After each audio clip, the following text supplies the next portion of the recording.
Marcos, capítulo de número 7, e nós vamos ler a partir do versículo de número 24. Glória a Deus.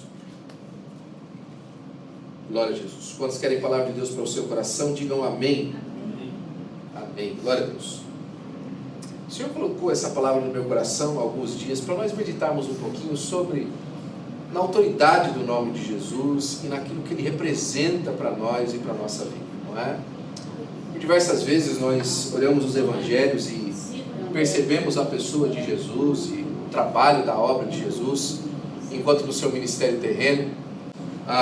Por diversas vezes a gente olha a obra de Deus e o trabalho da pessoa do Senhor Jesus Cristo e nós temos sempre para nós que aquilo que Jesus faz é maravilhoso, não é? Em última instância, nós precisamos sempre pensar que tudo que Jesus faz tem propósito, não é verdade? A palavra de Deus vai falar para nós no capítulo 7, versículo 24, que levantando-se Jesus, saiu dali e foi para as terras de Tiro e de Sidom, tendo entrado numa casa, não queria que ninguém soubesse onde ele estava. Eu acho interessante que por diversas vezes os evangelhos trazem para nós essas leituras que não parece que a gente está lendo de Jesus, não é? Porque o texto vai dizer que Jesus saiu, foi para a terra de Tiro e de Sidom, e quando você conhece um pouquinho de geografia bíblica, você vai se lembrar que Tiro e Sidom eram lugares não evangelizados. Era uma terra longe, fora do meio evangélico, ali do meio da renovação que o Senhor Jesus Cristo estava trazendo. E era um lugar onde o evangelho ainda não tinha chego, e também não era um lugar que fazia parte, não é? Do lugar onde Jesus queria evangelizar, onde Jesus queria ali mostrar o seu evangelho. Na verdade, os discípulos entendiam, e através daquilo que eles tomavam da palavra que Jesus estava dizendo, que o evangelho era apenas para os judeus, não é? Era apenas os judeus que deveriam receber a palavra de Deus e o evangelho. E não é assim. Quando nós percebemos mais para frente em Atos dos Apóstolos, nós vemos o Senhor Jesus Cristo evangelizando, não é? E multiplicando E quando nós olhamos para o evangelho aqui, nós percebemos essa situação difícil, não é? Onde Jesus, na verdade, a maioria dos teólogos acreditam que ele estava cansado do trabalho. Estava cansado da lida, cansado do seu trabalho de peregrinação e de evangelização.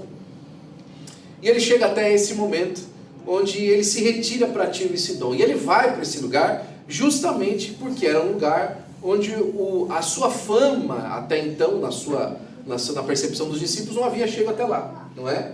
Eles esperavam que se Jesus chegasse ali, ele ia poder ter um lugar de descanso, um lugar onde ele ia poder ter um pouquinho de dias de paz, não é? Porque ele estava muito atarefado sobre o seu trabalho, aquilo que ele estava fazendo. E a palavra de Deus vai dizer para nós, que é muito interessante para mim, que ele entra numa casa e não queria que ninguém soubesse que ele estava lá. Já parou para pensar nisso um pouquinho? Eu estou falando de Jesus. Jesus chegou numa casa, ele entrou em um lugar e não queria que ninguém soubesse que ele estava lá.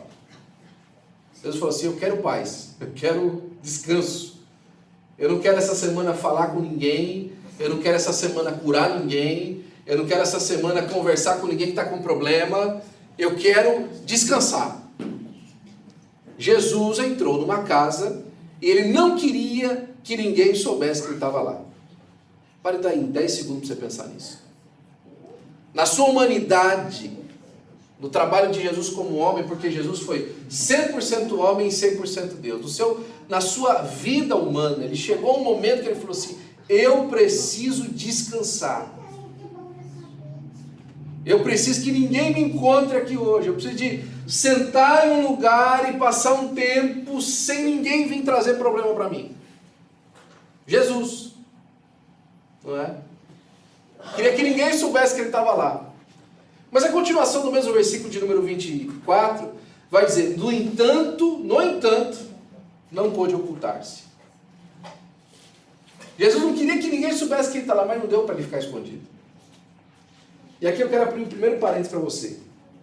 Irmão, tem hora na nossa vida, na nossa caminhada com Deus, no nosso trabalho que Deus nos chamou, não é? Tem gente que fala assim: pastor, eu sou imã para gente ruim. Já ouviu alguém falar isso para você? Olha, eu sou imã para gente ruim. Só vem, ó, tudo quanto é gente ruim vem atrás de mim. É impressionante, não é? Eu chego no lugar, logo já aparece uma pessoa pensando em problema, eu tenho que ajudar e tal. Talvez você esteja se sentindo como Jesus se sentiu, não é? De você talvez estar num momento da sua vida que, olha, eu quero aqui ficar à parte, eu quero aqui ficar, eu quero ser ajudado agora, agora é o momento que eu preciso de ajuda. E na verdade o que acontece é que você precisa de ajudar. É que você precisa estar em contato, é que você precisa mandar auxílio, não é verdade?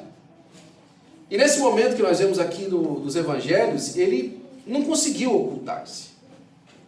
Ele chegou naquela região de Tiro e de Sidom, ele queria ficar sozinho, ele queria ficar à parte, ele não queria que ninguém viesse trazer problema, ele não queria que ninguém viesse conversar com ele, mas ele não conseguiu se ocultar. Porque o texto vai dizer no versículo 25 do Evangelho de Marcos, do capítulo 7, uma mulher cuja filhinha, e aqui o texto da nossa Nova Almeida atualizada fala que é uma filhinha. Significa que provavelmente era uma criança que estava ainda no final da sua fase de desenvolvimento. Ela com certeza tinha menos de 12 anos de idade, poderia ter mais do que 4, 5 anos, mas ela ainda não tinha completado 12 anos de idade, porque ela não era considerada ainda uma pessoa em full development, por isso que o texto usa filhinha, não é? Filhinha. E essa mãe veio desesperada falar com Jesus, não é? Porque a sua filhinha estava possuída de um espírito imundo. Olha, nós vemos em dias, irmãos, de tanta opressão. Nós vemos em dias de tanta pressão maligna, não é? Nessa manhã mesmo aqui nós vemos esse tipo de coisa acontecer e nós ficamos com o nosso coração movido e tal. E a gente percebe como a nossa saúde está sendo apertada, não é? Como o nosso bem-estar está toda hora sendo, sabe, desafiado. É um desafio estar bem hoje em dia. Já percebeu isso? Que é um desafio estar passando bem. Não é? Algum tempo atrás você passava mal alguns dias. Hoje é um desafio estar passando bem. Porque você acorda e o dor está no pé, ou a dor está no joelho. E eu não estou falando de idade, não. As crianças às vezes acordam mamuada, acordam meio atravessada. E a gente com a cabeça cheia, com a alma carregada por tanta coisa e tanto problema que acontece. Agora, essa mãe, nessa idade madura, não só ela tinha os problemas que ela tinha, ela morava num povo que não era o povo de Deus, ela morava numa região que era uma região considerada abandonada. Quando o Evangelho fala, quando Isaías fala sobre a região de Tiro e Sidom, lá ainda na profecia do Messias, fala que era uma terra de sombra e morte. Era uma terra difícil, não é? E eu te pergunto, por que o pessoal escolhe morar numa terra de sombra e morte? Já parou para pensar nisso? Por que as pessoas, elas consideram morar em lugares difíceis? Bom, geralmente nesses lugares que tem uma grande pressão espiritual, são lugares de muita prosperidade monetária. Eu vou repetir para você. Geralmente esses lugares de grande opressão espiritual são lugares de grande prosperidade monetária. Tiro e Sidom, por exemplo, eram lugares de grande comércio. Apesar da pressão espiritual, era um lugar onde as pessoas viviam porque ali elas tinham acesso a alguma coisa. Elas conseguiam lucupletar alguma coisa daquilo. Então, a gente percebe que às vezes as pessoas são movidas a lugares de grande pressão espiritual por causa de grandes necessidades materiais. E até aí, não tem problema. Porque muitas das vezes é o próprio Deus que leva a gente a lugares de dificuldade espiritual para que nós sejamos luz ali. A próprio sentido do Senhor Jesus Cristo. Ele foi para Tiro e Sidom para desfrutar de alguns dias em oculto e quando chega lá ele não pôde ocultar-se. Esse termo no grego é muito interessante. Porque aqui fala que ele não pôde ocultar-se, é uma coisa muito complexa para a gente entender de Jesus, porque a raiz da palavra diz assim, ele não teve poder para. E você conhece alguma coisa que Jesus não tem poder para? alguma coisa que Jesus não pode fazer? Tem alguma coisa que Jesus não pode alcançar? A própria palavra de Deus fala que nada é impossível para Deus, não é verdade?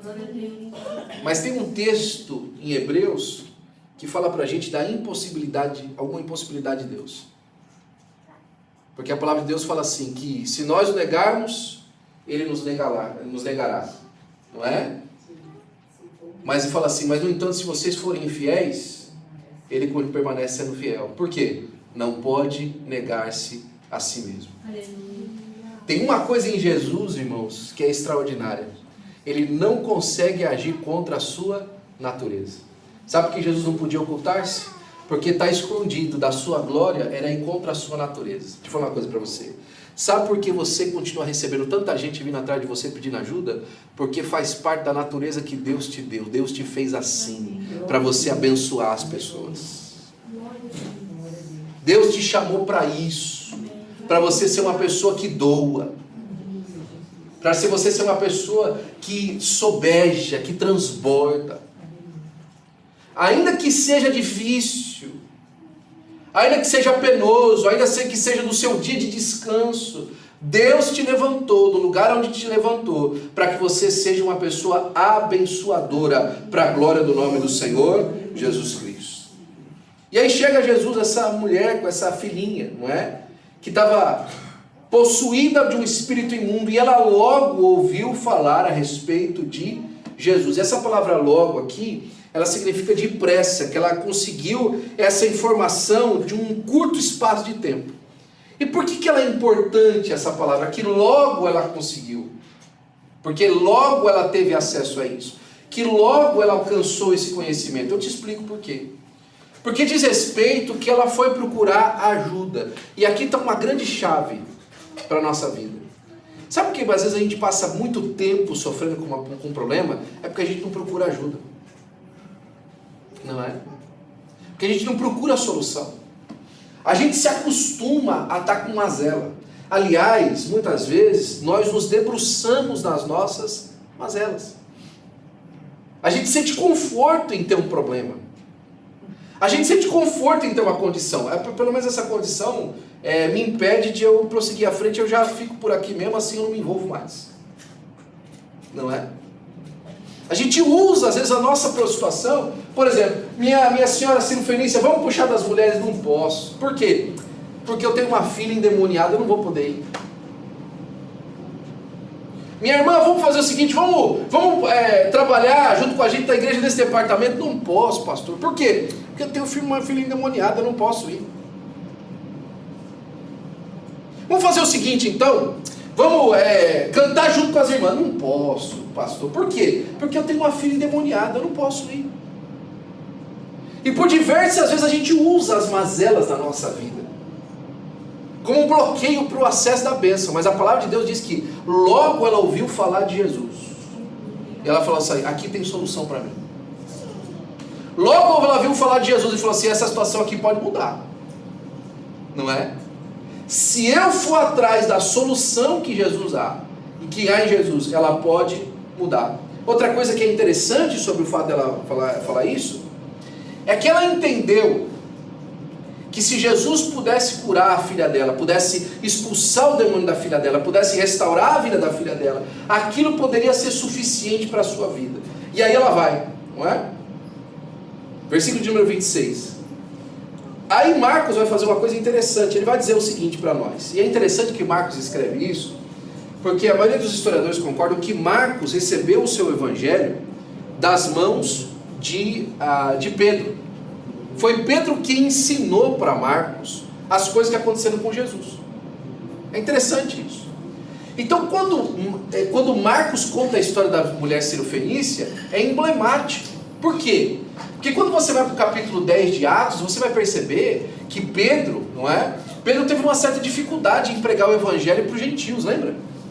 Ele não quis pregar o evangelho para os gentios a princípio. E aqui o texto vai dizer que Jesus está tratando com uma mulher estrangeira. Então é emblemático para Pedro estar contando essa história para Marcos. E lembrando que os evangelhos foram escritos depois de Atos dos Apóstolos, quando foi vivido. Foi escrito depois, não é? E aqui ele está contando essa história que era importante para esse momento que a igreja estava vivendo de expansão. E ele vai dizer que ela era estrangeira e de origem sírio-fenícia. Por que isso era importante? Porque está dizendo que nesse momento aqui da vivência das pessoas, nesse momento aqui dessa comunhão entre essa história que está acontecendo, que está misturando o judeu, que está misturando o filho de Deus, e está misturando com o pessoal de Tiro e Sidom, era um momento de caldeirão. Não é? Eu sei que tem algumas pessoas aqui que gostam muito de cozinhar, não é verdade? E você já passou por aquela experiência sua? Quando você foi cozinhar uma coisa a primeira vez, ou você teve uma ideia, uma coisa nova, não é? E você pensou assim, e se eu colocasse canela nisso aqui? Não é? Você pensou na sua cabeça. E se eu colocasse esse ingrediente aqui, como é que ia ser? O que vai sair disso aqui? Não é? E às vezes você usa pela primeira vez e você, não deu certo não. Não é? Não ficou bom não. Mas de vez em quando você mistura o ingrediente e fica uma delícia. Só que é aquele ingrediente que você misturou que virou um toque secreto seu. E aí vamos supor que é a primeira vez que alguém está te vendo cozinhar aquilo lá. E aí você pega aquele ingrediente que não dá certo com aquela comida. E a pessoa te vê pegando aquele ingrediente e ela fala assim, você vai colocar isso aí na comida? Isso não vai dar certo. E está lá, Deus juntando. Pegou Jesus, colocou ele para Tiro e Sidom, trouxe os discípulos juntos, e agora aparece uma mulher sendo feliz. E você fala, isso não vai dar certo. Esse ingrediente aí não vai dar certo. Essa mistura de comunhão entre essas duas gentes não vai dar certo. Isso é um negócio que não vai funcionar. Sabe, muitas vezes eu já ouvi falar assim, olha pastor, desculpa, mas igreja nesse lugar aí, isso não vai dar certo. Olha pastor, se eu começar uma igreja em Salt Lake City, sem grupo de louvor, sem gente para ir lá ajudar, não vai dar certo isso aí. Olha, isso aí não vai prosperar. Não, olha, já tentaram muitas vezes abrir igreja nesse lugar aí nessa Seattle. Isso não vai dar certo. Isso aí não é para esse lugar. Olha, já passou muito pastor aqui, já veio muita gente aqui. Isso aqui não vai dar certo, isso aqui não vai funcionar. Olha, muita gente já sofreu o que você sofreu e já foi atrás do jeito que você foi atrás. Isso não vai dar certo, isso não vai funcionar. Mas mesmo assim Jesus pega lá o ingrediente e começa a misturar. E a mulher sírio-fenícia aparece na história. Em casa tem uma menina endemoniada. E o que é que vai sair disso, não é verdade? O versículo 26 ainda continua dizendo que ela pedia a Jesus que expulsasse o demônio da sua filha. O texto de Mateus, que é concomitante a esse, que conta a mesma história, fala que ela clamava, não é? Ela vinha clamando, pedindo para Jesus ajudar. E os discípulos a ignoravam porque ela era sírio-fenícia. Era como assim, eu nem vou levar em consideração o que essa pessoa está falando. Não é? Já se sentiu assim? Porque se você está pedindo por um problema que parece que ninguém está nem ouvindo o que você está falando. Olha, não estão nem parece que você nem está fazendo diferença nenhuma. Não é? Geralmente quando você está repetindo alguma coisa que você já repetiu tantas vezes, as pessoas... Nós já ouvimos isso, e às vezes é tão interessante, eu não sei se você já passou por isso, né? Que você traz isso numa conversa entre pessoas juntos. E não está só você na conversa, tem mais 2, 3 pessoas, e você é a quarta ou a terceira pessoa da conversa, e você faz aquele comentário, e existe um código secreto entre as pessoas que estão conversando, que todo mundo se olha e fala assim, eu já ouvi ele falar disso aí. Vamos fingir que a gente não ouviu? E todo mundo parece que concorda telepaticamente, né? Não, tá bom, a gente não ouviu não. Vamos continuar falando como se nada tivesse acontecido, não é? Se você é uma pessoa mais confrontadora, você fala assim, ei, vocês não ouviram o que eu falei não? Mas se você já está com o coração pesado, você fala, quer saber? Eu sei que eles ouviram e fingiram que não ouviram, não é? Fingiu que não me ouviu, não é? E está aqui a mulher gritando, pedindo para que expulsasse o demônio da sua filha. Aqui mais uma vez eu quero lembrar você que ele não estava pedindo alguma coisa que Jesus nunca tinha feito. Ela não estava clamando por Jesus por alguma coisa que Jesus já não tinha ajudado. Sabe? Às vezes nós estamos pedindo para Jesus uma coisa que é óbvia de Jesus fazer. Às vezes nós estamos vindo pedindo a Deus alguma coisa que é óbvia de Deus fazer, porque Deus já em outros momentos já atendeu aquele pedido. Já viu aquela situação. Já socorreu naquele milagre. E parece que a coisa não chega. E parece que a porta não abre. E parece que as pessoas não ouvem. Não é? E quando Jesus finalmente responde a essa mulher, no versículo 27, ele olha para a mulher e fala assim: deixa primeiro que os filhos se fartem. Porque não é correto pegar o pão dos filhos e jogá-los aos cachorrinhos. Ai. E mais uma vez parece que nós não estamos lendo a Bíblia. E mais uma vez parece que de novo a gente está lendo um Jesus que não é aquele Jesus que a gente assiste aquele pregador do microfone que fica sentado e falar, né? Você é lindo de Jesus. Não parece, não é? Não parece, sabe? Não parece. Não faz sentido. Primeiro Jesus quis se esconder, não conseguiu. Agora eu olho para uma mulher que está pedindo ajuda e fala assim: não, isso aqui é coisa para filho. E você é um cão.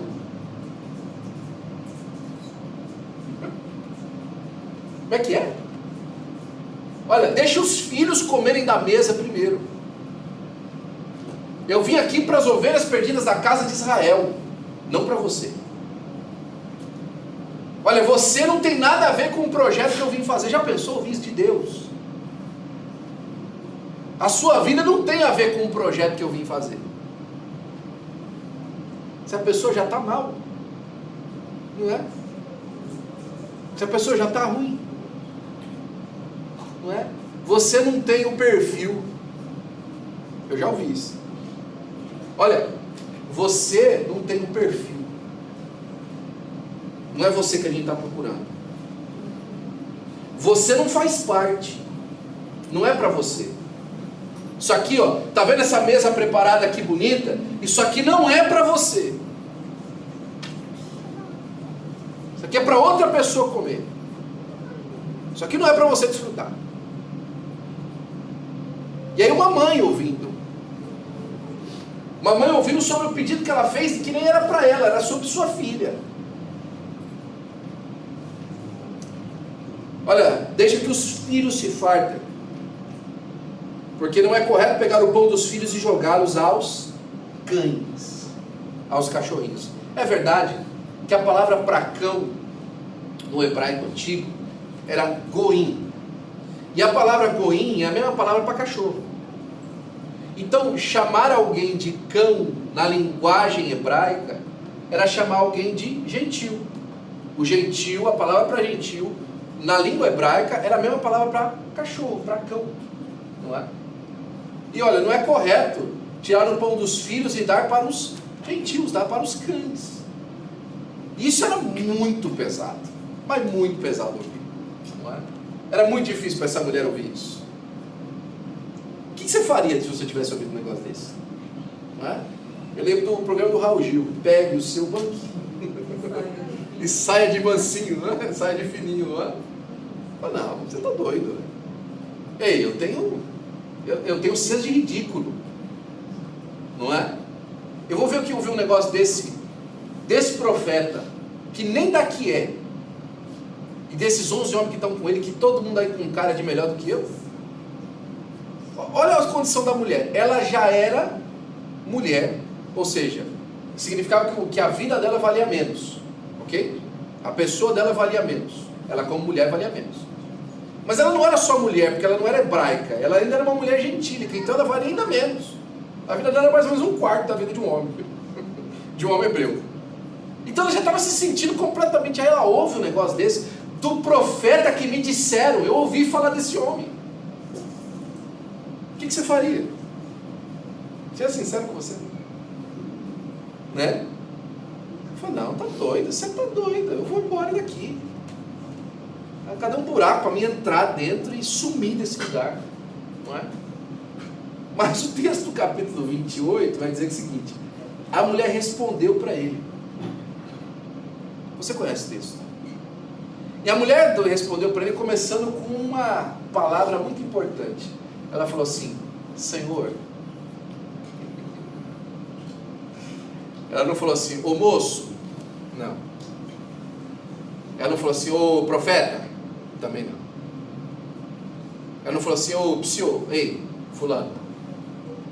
Nem começou, o tal de Jesus. Não. Ela começou dizendo assim: Senhor. Sabe o que essa palavra faz?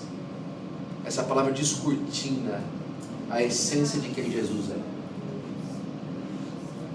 Porque os discípulos ainda não chamavam Jesus de Senhor. Os discípulos ainda não tinham conhecido a verdadeira natureza de Jesus. Os discípulos ainda não tinham visto Cristo ressurreto. Os discípulos ainda não tinham reconhecido o próprio Deus encarnado. Mas essa mulher, Sírio Fenícia, olha para ele e fala assim: você chegou aqui querendo se esconder, mas você é o Senhor. Eu estou vendo quem o Senhor é. Eu estou enxergando por detrás de toda essa fumaça do cansaço humano do Senhor, da vontade do Senhor que tem de descansar, desses homens aqui está querendo me afastar da conversa contigo. Eu estou vendo quem você é, e você é o Senhor. Sabe, tem muita fumaça que tenta a gente atrapalhar, que coloca Deus às vezes na nossa expressão como alguém que está com vontade de querer apertar a gente, que está com vontade de querer amassar a gente, que está com vontade de querer colocar o pé no nosso pescoço e nos colocar como uma pessoa que não merece nem estar viva. Por diversas vezes a gente se sente aplacado. Tem uma palavra do espanhol muito bonita que chama aplastado. Está como se fosse alguma coisa espalhada no chão que alguém apertou, uma massinha que alguém pisou em cima. E essas coisas, essas condições da vida, às vezes nos impedem de enxergar a real natureza daquilo que nós podemos viver. Mas essa mulher, ainda que o próprio evento esteja participando o Deus dele de nos deixar dessa maneira, ela olha para Jesus e fala assim: Senhor. E ela continua dizendo: os cachorrinhos debaixo dessa mesa aí que o Senhor está falando que está cheia de comida, dessa mesa que está cheia de banquete, os cachorrinhos comem das migalhas das crianças, dos filhos. Eu fico imaginando Jesus ouvindo isso. Olha, Jesus, eu sei que foi o Senhor me trouxe aqui, foi o Senhor que fez eu passar por isso. Eu sei que o Senhor tem todo o poder para controlar a minha situação, mas na minha situação eu reconheço que o Senhor é também o único que pode me tirar dela. Eu reconheço que o Senhor é aquele que faz a ferida, mas eu reconheço que o Senhor também é aquele que cura. Eu reconheço que é o Senhor que permite as situações, mas eu reconheço também que o Senhor que é o único que pode nos tirar das situações. O Senhor tem todo o poder para fazer aquilo que Ele bem entende. E eu estou aqui para receber, nem que for um pouquinho da sua graça. Irmão, para o cachorro, a migalha é um banquete. Para quem está sem opção, a migalha é um banquete para a glória do nome do Senhor Jesus Cristo. Agora, não é só aqui que é interessante, nós vamos chegar lá. Então disse Jesus à mulher, lá no texto de Mateus, se você puder acompanhar comigo, lá em Mateus, no capítulo de número 18, se eu não me engano. Mas o texto em Mateus vai dizer, Mateus 15, 21 e 28. Vamos lá?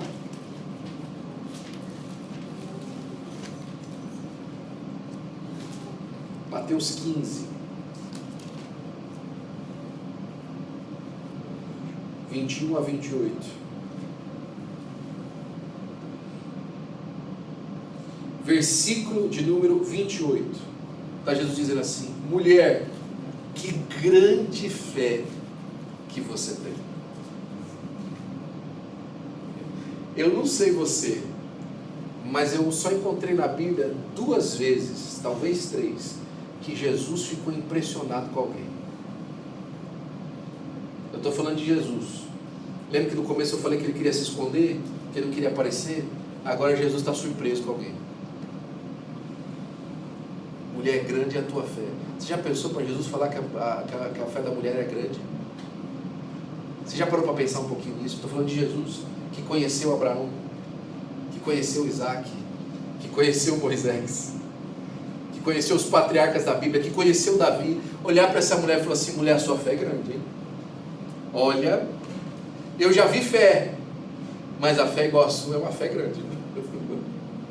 Eu já vi gente manifestar vontade, crendo que o céu pode responder, mas igual a sua, eu estou para ver. Mulher, grande é a fé que você tem. Quando a gente olha para os textos de Salmos, tem um salmo que se aparece com um valor muito grande. Eu gosto muito desse salmo. É o salmo de número 78.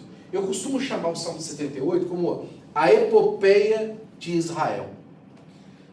No texto da literatura portuguesa você tem a epopeia de Camões, lembra?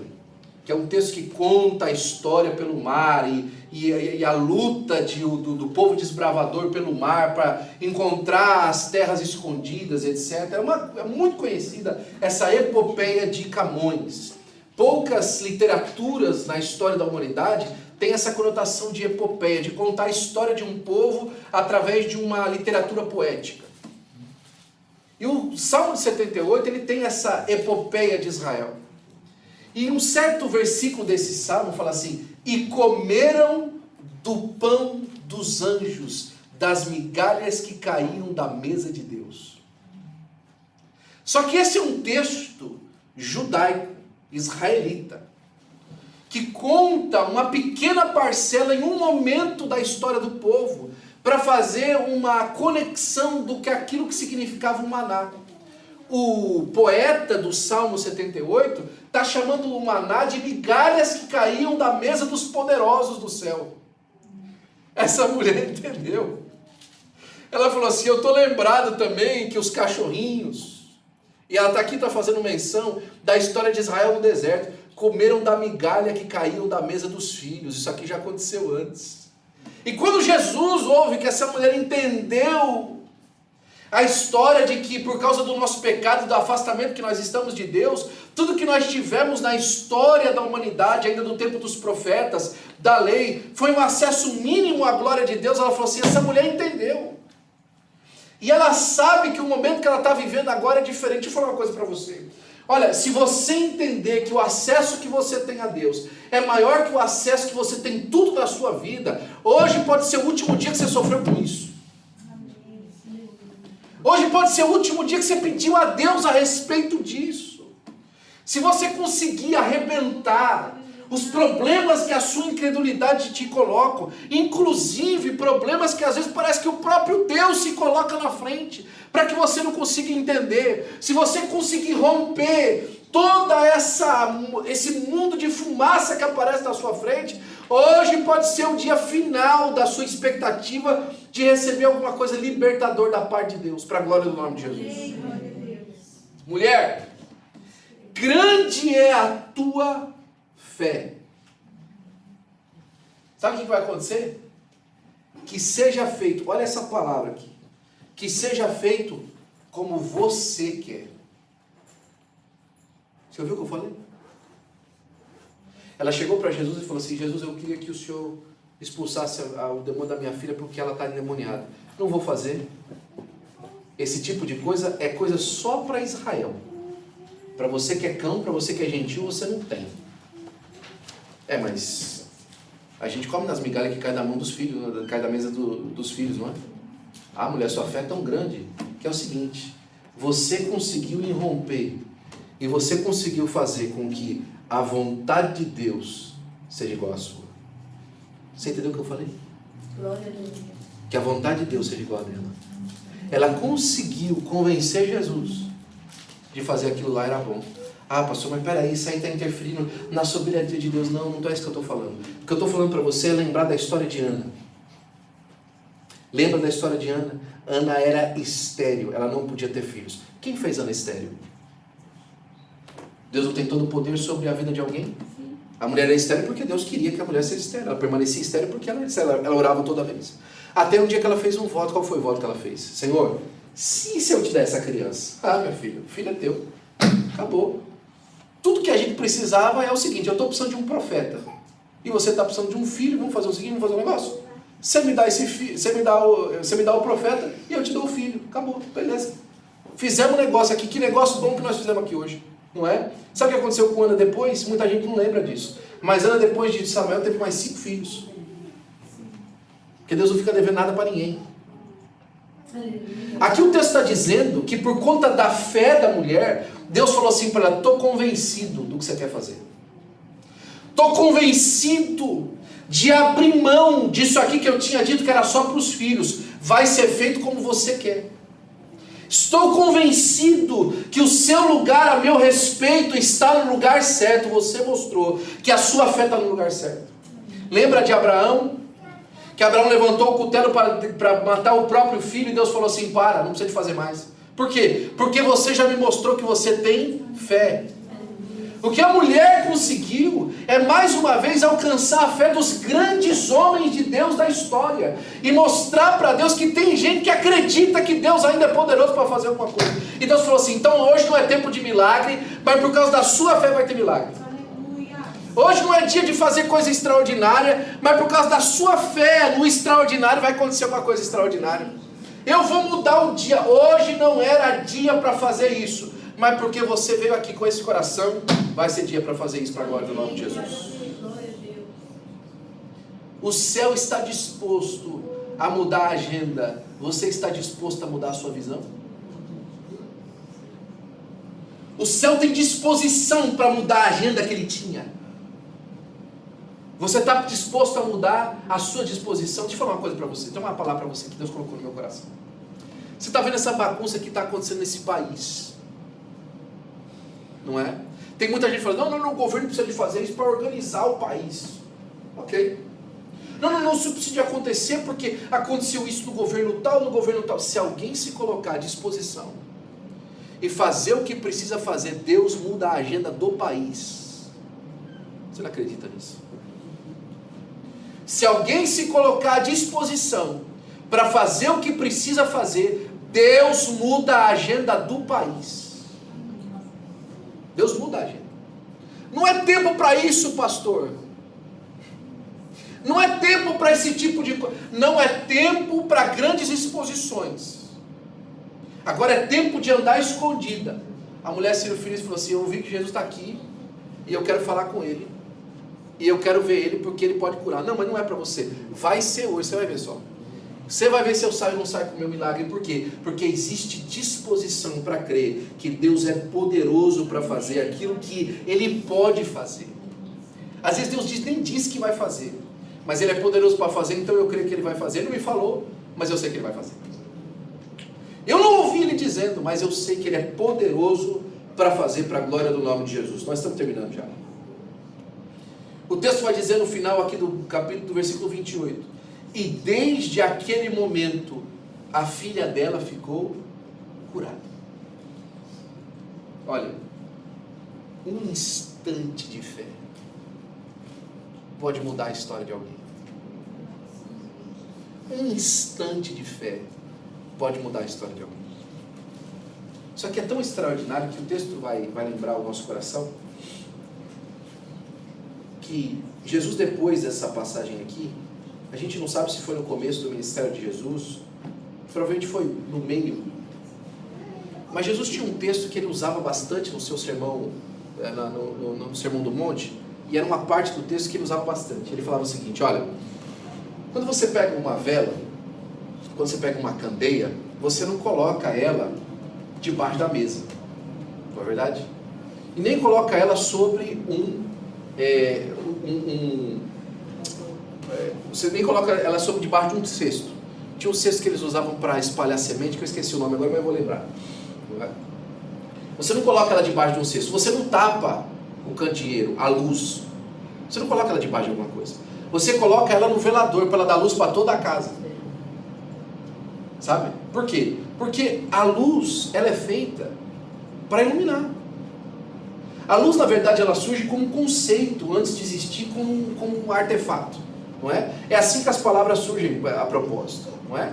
Você sabia que a luz é um aferidor de medida, assim como o metro, como distância, como tempo, não é? É um aferidor de medida. Por exemplo, o nosso culto demora mais ou menos 1h30 minutos. Você já sabe quanto que é 1h30 minutos no telefone, no seu relógio. Por quê? Porque você sabe que é um aferidor, uma medida do tempo. E a mesma medida de tempo que eu uso é a que você usa. A menos que eu falar assim: olha, vai ser um tempinho. Aí o que é tempinho para mim é diferente do que é tempinho para você, não é? Mas você falou que é 1h30, 1h30 é 1h30 em qualquer relógio, em qualquer lugar do mundo, não é? A luz, como conceito, também é um aferidor de medida. Eu te dou um exemplo. Se eu apagar esse lugar aqui, a gente não consegue andar aqui dentro. Por quê? Porque a gente não consegue saber o que está aqui. A luz é tão importante que ela não só nos dá distância, ela nos dá percepção, como ela também nos dá a questão das cores. Então a luz ela é muito abrangente. Agora pense isso como uma questão de aferidor de medidas. Se certo lugar está mal iluminado, como é que é a sua percepção daquele lugar? É pequena. Mas se o lugar está muito iluminado, como é que é a sua percepção daquele lugar? É grande. Um quarto mal iluminado, por exemplo, ele tira que você consiga enxergar a sujeira do chão. Mas se você colocar uma luz de 100 watts, aquela de 200 watts num lugar, não é? E você olhar para o chão, você consegue ver até a sombra do pó. É verdade, não é? Porque a luz ilumina. O que Jesus está dizendo é uma coisa básica, que quando você tem uma luz dentro de uma casa, você tem que utilizar ela pelo propósito que ela tem. Ela não pode estar simplesmente acesa sem propósito. É por isso que quando você está durante o dia, a mãe fala assim, olha, apaga a luz, para não gastar energia. Por quê? Porque está sol lá fora, a luz está entrando dentro da casa, você não precisa de luz artificial. Não é? Agora, inclusive por isso que as donas de casa também gostam de fazer, não, deixar a luz do sol entrar, porque a luz do sol também, ela tira esse jeito abafado, esse jeito de mofado aqui de dentro, porque a luz bate e esquenta o lugar, não é verdade? A luz tem vários propósitos. O que Jesus está nos mostrando, através do Sermão do Monte, é que é o seguinte, quando a luz chega, ela não pode não ser utilizada, ela precisa ter o seu propósito manifestado. Quando dentro da casa, ela precisa estar no velador, para dar luz para todo mundo que está na casa. Agora eu quero lembrar você de novo do começo do texto. Jesus chegou num lugar e quis se esconder. Ué, não dá para esconder a luz. O lugar da luz é no velador. Não dá para você viver nessa vida escondendo Jesus da sua vida. O lugar de Jesus é no lugar de destaque. É no lugar da aparência, onde ele aparece mais. É no lugar onde ele cresce mais. É no lugar onde ele se manifesta mais. O lugar de Jesus na sua vida é no lugar de primazia, para a glória do nome de Jesus. Terminando. Nesse mesmo texto que Jesus fala sobre a luz na casa, ele fala assim, não se pode esconder uma cidade edificada sobre os montes. Na antiguidade, o monte era um lugar de refúgio. Para tudo. Para guerra, para alagamento, para juízo. Quando a pessoa estava fugindo, ela ia para a cidade das montanhas. Porque na cidade da montanha tinha proteção. Agora, sabe qual é o problema de uma cidade da montanha? É que durante o dia, quando o sol bate, ela fica no meio das pedras, etc.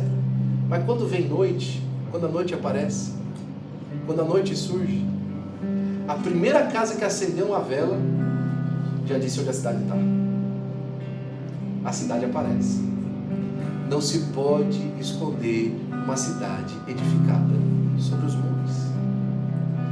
Deus está paulatinamente, devagar, num processo, construindo a nossa vida em cima de uma montanha. Você não vai ficar escondido, você vai ficar em evidência. Agora a sua evidência é para que fujam para você todos aqueles cansados, com problemas, com dificuldades. Na nossa vida, Jesus é a pessoa edificada sobre a montanha. É por isso, irmão, que Jesus não consegue se esconder. É por isso que ele chega na cidade e ninguém conseguiu não ver onde ele estava. Porque a hora que ele bateu o pé na cidade, ele brilhou mais que tudo. Ele passa nas ruas e ele é diferente. Ele fala com as pessoas e ele é diferente.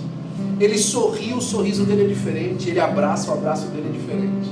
Ele abre a boca e diz uma palavra, e a palavra que sai da boca dele é diferente. A Bíblia vai contar que uma vez Jesus chegou em Gadara, e ao ele ter pisado o pé na praia, um homem que andava endemoniado veio de longe do cemitério onde ele estava e falou assim: ei Jesus, Filho do Deus Altíssimo, o que você veio fazer aqui? Não é chegada a nossa hora ainda. O fato de ele ter pisado no chão mudou a atmosfera daquele ambiente.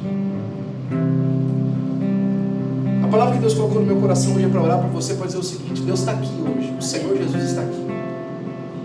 A dificuldade que nós tivemos para fazer esse culto hoje, a dificuldade das coisas que aconteceram hoje, é a marca absoluta de que Deus tem alguma coisa extraordinária para fazer nesse lugar.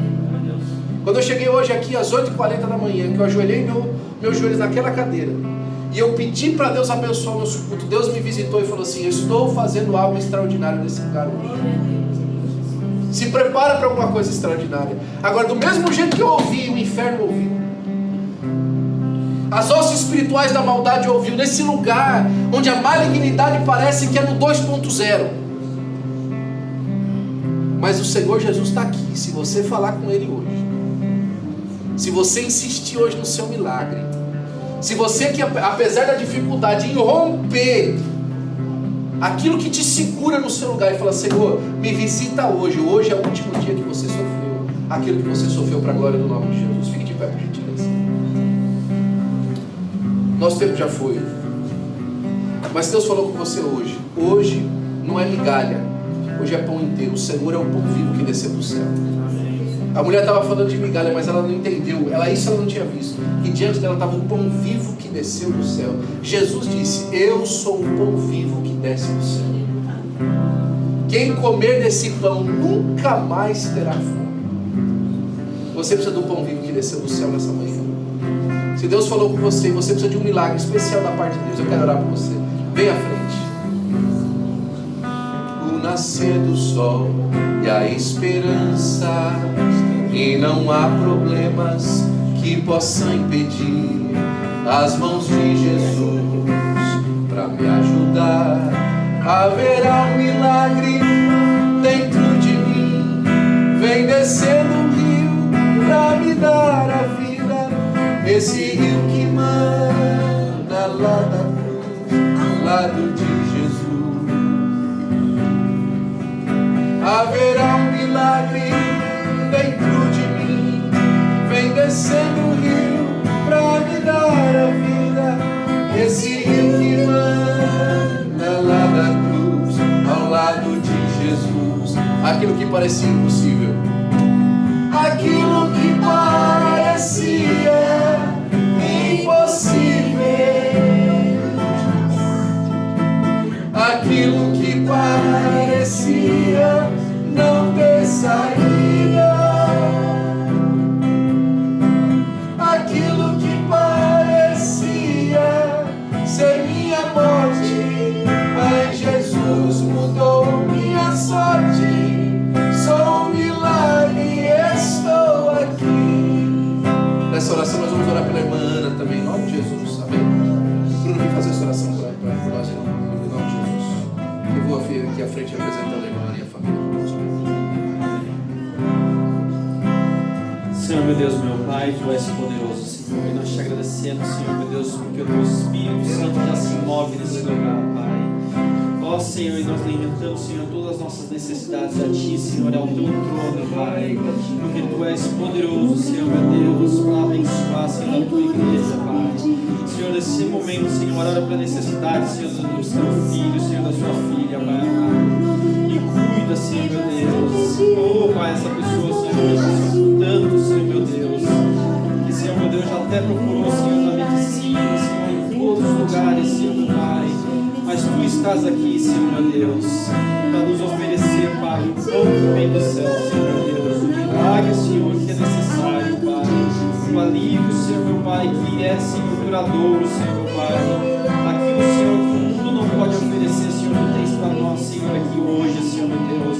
Faz cair, Senhor, do céu os Teus filhos, Tuas filhas, Pai, para o Teu nome, Senhor, meu Deus. Nós levantamos nossas vozes, Senhor, agradecidos, Senhor, meu Deus, por tudo que o Senhor tem feito, Pai, e te pedindo, suplicando, Senhor, assim como a mulher, Senhor, Fenícia, Senhor, rogando a Ti, Senhor, meu Deus, que és poderoso, Pai amado. Pai, quebra as correntes, Senhor, meu Deus, em nome de Jesus, Senhor, meu Deus. Aquilo, Senhor, que o inimigo, Senhor, tem colocado, Senhor, contra a nossa vida, as barreiras, Senhor, que tem se levantado, Senhor, meu Deus. Tu, Senhor, que a Tua atuação, Senhor, seja maior, Senhor, meu Deus. Toca na vida, Senhor, dos Teus filhos, Senhor, meu Deus. Toca na vida, Senhor, meu Deus, aqui nessa igreja, Pai. Em nome de Jesus, Senhor, derrama, Senhor, meu Pai, a Tua cura, Senhor, meu Deus. aquilo que é necessário, Senhor, aquilo que só, Senhor, teu Filho conhece no íntimo, Senhor, no coração, Pai. Aquilo, Senhor, meu Deus, que não foi nem, Senhor, falado para ninguém, Senhor, aquilo, Senhor, que só tu sabes, Pai. Oh, Pai, derrama agora na vida dos teus filhos, Senhor, para a tua glória, do teu nome, Senhor, meu Deus. Tu és poderoso, Senhor, meu Deus. E nós te agradecemos, Senhor, confiando, Pai, que tu és poderoso, Senhor, meu Deus. Em nome de Jesus, Pai. Em nome de Jesus. Aquilo que parecia impossível, aquilo que parecia não ter saída, aquilo